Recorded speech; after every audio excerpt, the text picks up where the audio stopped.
TDP Janasena పొత్తుపై తాము ముందు నుంచి చెబుతుందే నిజమైందన్నారు వైఎస్ఆర్సీపీ ఎమ్మెల్యే పేర్ని నాని. చంద్రబాబు మేలు కోసమే పవన్ కళ్యాణ్ రాజకీయాలు చేస్తున్నారని విమర్శించారు.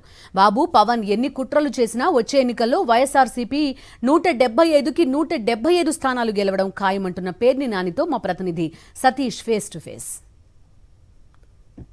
మనతో పాటు మాజీ మంత్రి మచిలీపట్నం ఎమ్మెల్యే పేర్ని నాని ఉన్నారు. సార్, తెలుగుదేశం పార్టీ జనసేన మధ్య సీట్ల సర్దుబాటు 24 సీట్లు మాత్రమే పవన్ కళ్యాణ్కి ఇచ్చారు, 3 ఎంపీ సీట్లు ఇచ్చారు.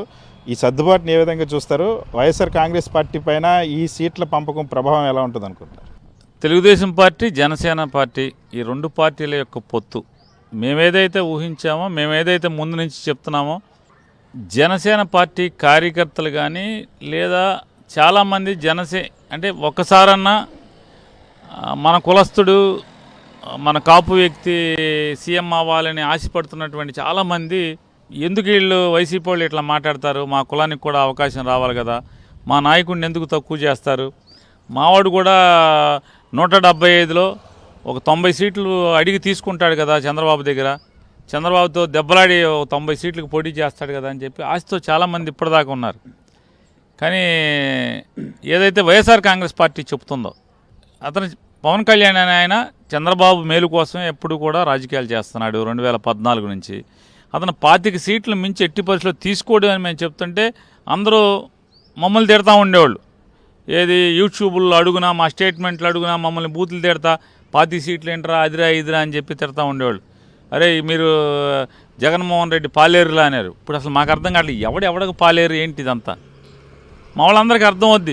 యూట్యూబ్లో కింద కామెంట్లు పెట్టేవాళ్ళు, సాఫ్ట్వేర్ కంపెనీలో పనిచేసేవాళ్ళు, ఖాళీగా ఉద్యోగం చేస్తా కీబోర్డ్ ఎదురుకుండా ఉండి ఫోన్ చేతిలో ఉండి మా వీడియోలు వెనకాల, మా యూట్యూబ్లో మా ఇంటర్వ్యూలు వెనకాల మమ్మల్ని పాలేరు గీలేరు అంటున్నారు. ఇప్పుడు అర్థం అవుద్ది. అసలు ఎవడ పాలేరు రా బాబు, చంద్రబాబుకి ఎవడ పాలేరుతనం చేస్తున్నాడు, కులాన్ని ఏం చేశారు? మేము చెప్తున్నాం, మేము వైఎస్ఆర్ కాంగ్రెస్ పార్టీలోనే ఉంటాం, మేము పార్టీ పరంగానే పనిచేస్తామని చెప్తున్నాం. కానీ ఈ కులానికి ముఖ్యమంత్రి కావాలి, రెడ్లు ముఖ్యమంత్రి అయ్యారు, కమ్మోళ్ళు ముఖ్యమంత్రి అయ్యారు, అది మనకు వద్దా అని చెప్పి తిప్పి తిప్పి తిప్పి తీసుకెళ్ళి ఎక్కడికి పెడుతున్నాడో చూసాం మనం. ఆయన ఇంకోటి కూడా మాట్లాడారు పవన్ కళ్యాణ్ గారు. అందరూ మమ్మల్ని పాతికి అంటున్నారు, 24 సీట్లు కాదు, మనం ఈ 24 3 పార్లమెంట్లో 18 సీట్లు మొత్తం 40 సీట్లకి మనం పోటీ చేస్తున్నాం అని చెప్తున్నారు. అంటే పవన్ కళ్యాణ్ గారు 40 సీట్లకు పోటీ చేస్తున్నాడు, చంద్రబాబు నాయుడు గారేమో ఒక 305 సీట్లకు పోటీ చేస్తున్నాడు. అంటే 151, ఈయన 24 పోతే అది ఒక 151, 22 పార్లమెంట్లు, 22 ఏళ్ళు 154, ఆయన ఒక 305, ఈయన ఒక 40, అంటే 345 సీట్లకి ఇద్దరు కలిసి పోటీ చేస్తున్నారు.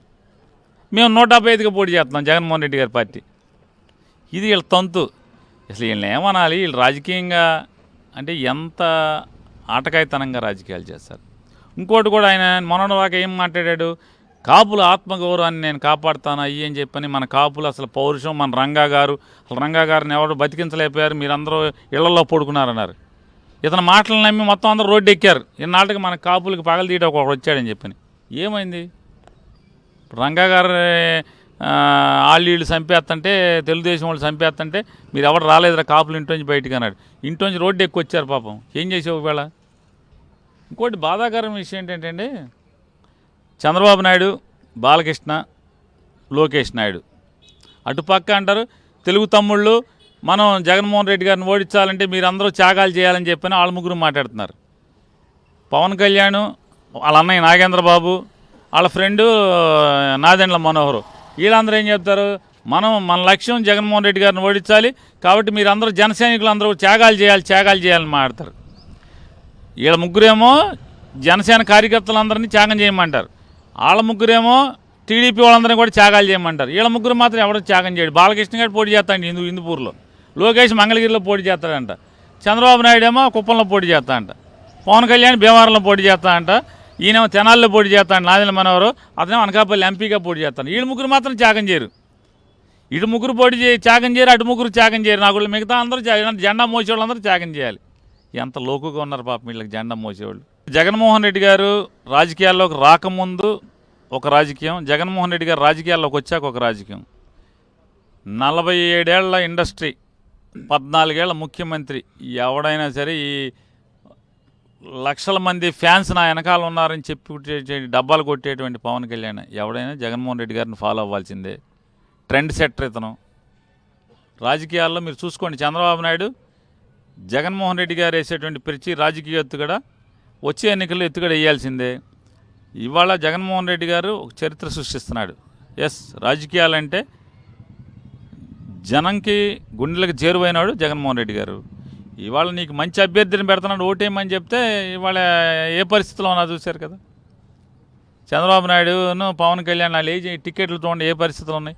ఇవాళ దాకా టికెట్లు అనౌన్స్ చేసేది దిక్కులేదు. ఇంకా 175కి ఇంకా అనౌన్స్ చేయనటువంటి పరిస్థితులు బోర్డులు ఉన్నాయి. టికెట్లు ఇవ్వలేరు, క్యాండిడేట్లు దొరకరు.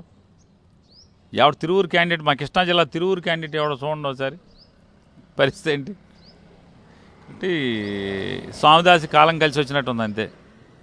వీళ్ళకి ఎక్కడ అభ్యర్థులు దొరకరు, రేపు గెలుపు దొరకదు. 2024 జగన్మోహన్ రెడ్డి గారు రెండవసారి భారీగా మొన్నొచ్చి 151 కంటే కూడా ఎక్కువ సీట్లతో ముఖ్యమంత్రి అవుతాడు. చంద్రబాబు తన సహజమైనటువంటి రీతిలోనే తన కులానికి అత్యధికంగా సీట్లు ఇచ్చుకొని బీసీ కాపులకి మరీ హీనంగా 7 సీట్లు మాత్రమే ఇచ్చినటువంటి పరిస్థితి. అంత తక్కువ సీట్లు ఇచ్చినటువంటి పవన్ కళ్యాణ్ చంద్రబాబుకి ఖచ్చితంగా ఎస్సీ ఎస్టీ బీసీ మైనార్టీ కాపులంతా కూడా బుద్ధి చెప్తారని పేర్నని చెప్తున్నారు. విజయన్ షోతో సతీష్, సాక్షి టీవీ, విజయవాడ.